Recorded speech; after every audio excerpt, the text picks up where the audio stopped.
Welcome back to my channel. My name is Jocelyn, and for today's topic, I'm going to discuss the latest travel restrictions for foreign tourists under the visa-free privileges of EO or Executive Order number 408. This is good news for all those traveling, especially for areas placed under alert level number 1 from March 1st to the 15th. In the Philippines, there are several alert level areas, and the lowest level is alert level number 1. Several areas in the National Capital Region, including Metro Manila, and also several provinces and cities in the Luzon area. Please take note of these areas. This means that if you are planning to visit these places, there are less restrictive protocols. Now, here are the areas under the Visayas, Region 6, 7, and 8, and for Mindanao, 9, 10, and 11. Alert Level 1. The Department of Tourism said the lowering of the alert level in various areas across the country could further boost travel and tourism activities. Under alert level number 1, contact tracing is not required. Also for indoor activities, 100% capacity, and you must be fully vaccinated for 18 years of age. But for outdoor, proof of vaccination is not required. For testing, asymptomatic are not required to be tested. Face mask will still be required at all times. Health Undersecretary said that the pandemic was not yet over as it had yet to reach the endemic stage, and self-regulation is the key when traveling. The government is changing the method on the coronavirus situation from daily reporting to weekly reporting. Also, increased economic activities will be done under Alert Level 1, and there will be expected spike in maritime-related activities in popular destinations such as Boracay, Palawan, Cebu, and Bohol, and other popular resorts and coastal vacation spots. Here are the latest immigration entry requirements. Prior to arrival, foreigners under EO 408 do not need a visa. In addition, you must have a passport valid for at least 6 months at the time of your arrival in the Philippines.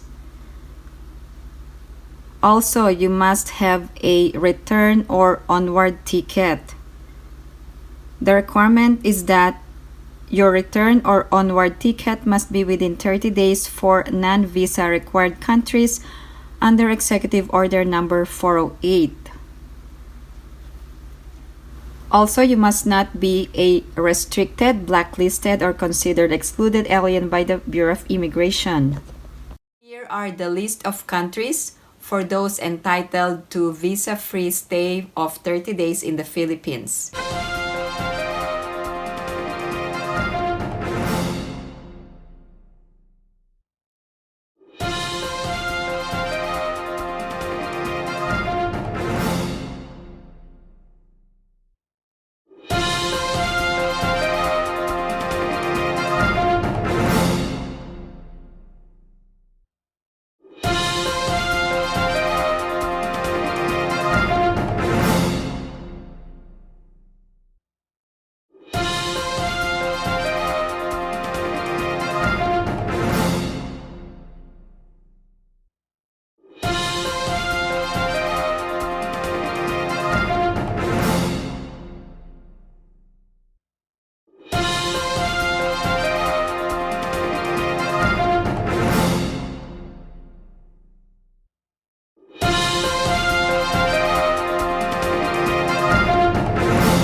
Let me provide the latest travel requirements.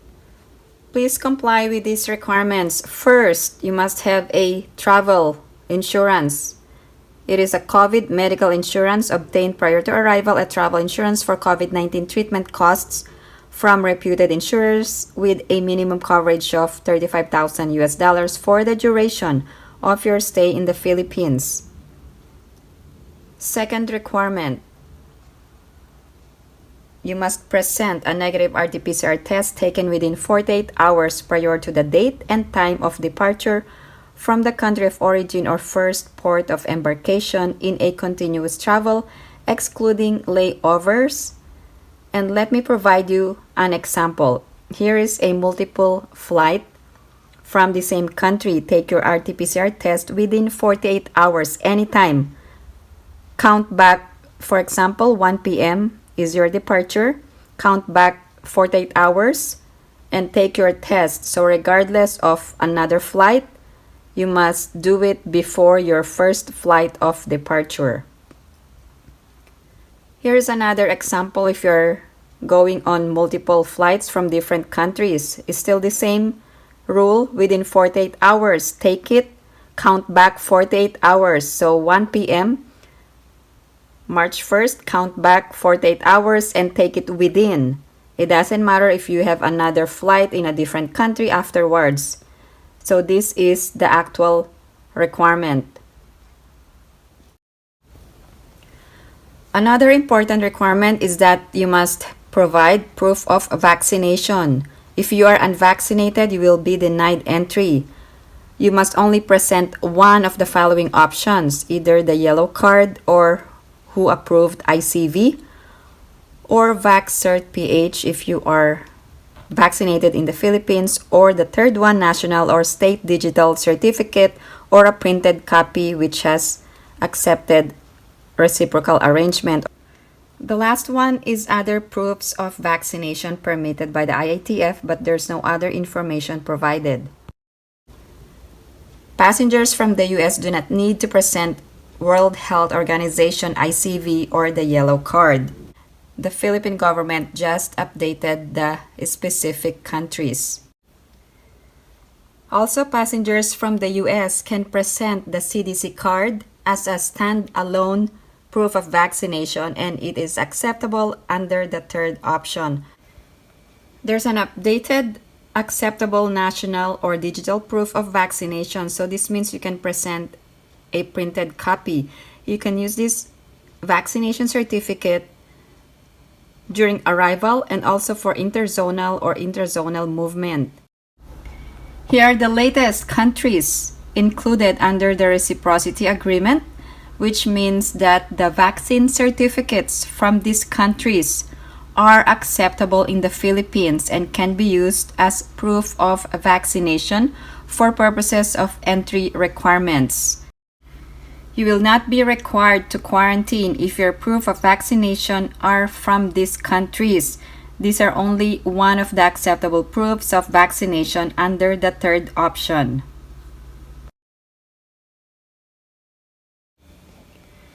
The fourth requirement is to fill out the One Health Pass within 3 days before travel and get the transaction number. You can also fill it out on the day of your travel. You must register, find the One Register icon and click on that one and just fill out the important information.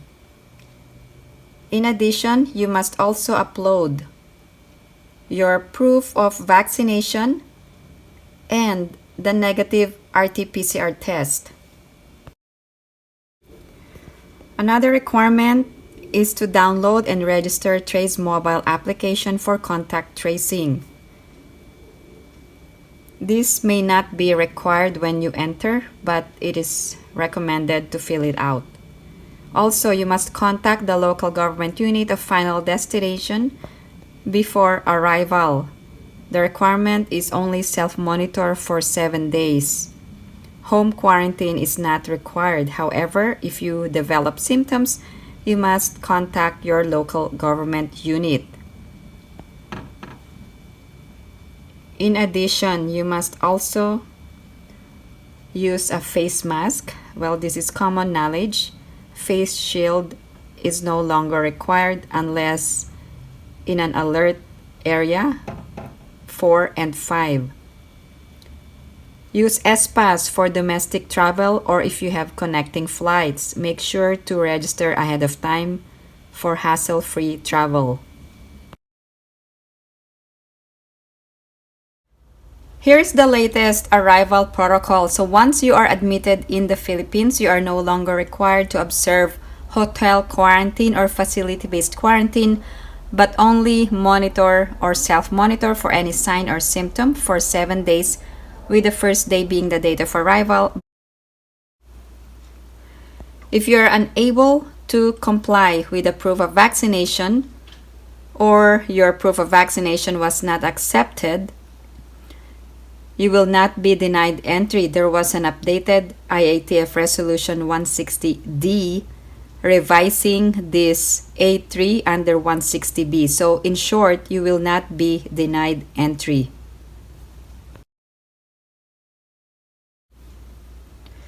If your proof of vaccination is not acceptable, you will have to undergo facility-based quarantine for 5 days, and then the testing will be on the 5th day. You will have to undergo home quarantine after your facility-based quarantine, and you will have to do that until your 14th day of arrival.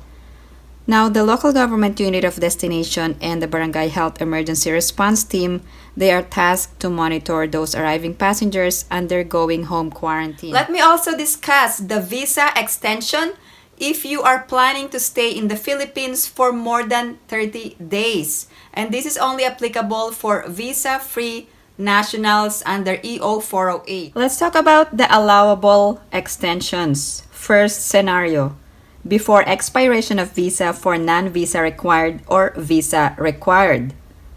You only need to pay the fees, nothing more and nothing less, and you need to do it before expiration.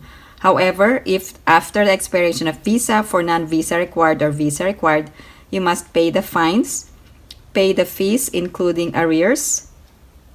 Also, you must secure the necessary clearance for you to stay in the Philippines. For all visa required or non-visa required entry, can you extend the visa and pay the extension fee before arrival in the Philippines? The answer is no. You must be in the Philippines to do the extension. You must visit the nearest Bureau of Immigration office to pay and extend your visa. For those who are vaccinated, walk-ins are allowed. And for those unvaccinated, you must secure an online appointment. This is based on the Bureau of Immigration memorandum regarding serving their clients. Let's talk about the allowable extensions. Foreigners admitted under 9A visa or EO 408 for visa-free countries may extend their authorized stay every 2 months for a total stay of not more than 24 months for visa required and 36 months for non-visa required nationals. So 36 months or 3 years for those visa-free countries. These foreign nationals who are included under EO 408, so meaning to say, a visa is not required for 30 days. However, for foreign nationals who intend to stay more than 30 days for purposes other than tourism or leisure, will be required to secure an EED. Let me clarify, if you are staying more than 30 days, and we are only talking about foreign tourists or foreign nationals under EO 408 for non-visa required and those entitled to 30 days. So if your purpose is a medical purpose, you will need an entry exemption document. These are just some of the examples. Also, if you are going to establish a business. In addition, if you are getting married, this is not considered tourism as well. You will need an entry exemption document. If you are going to study, you will need an entry exemption document. Also for those who intend to work. In addition, if you plan to retire, that is not considered tourism as well. Also, if you wanted to live permanently in the Philippines. If you are a foreign tourist under the visa-free privileges, please share in the comments section below if you were able to enter the Philippines hassle-free. I would really appreciate it. Any other questions or comments, please post them down below and I will get back to you as soon as I can. Thank you guys for supporting my channel. And if you haven't liked this video, please give it a big thumbs up. And if you haven't subscribed to my channel, please subscribe and hit that notification bell. I always welcome new subscribers. Thank you guys for supporting my channel. I hope everyone is staying safe and have a great day.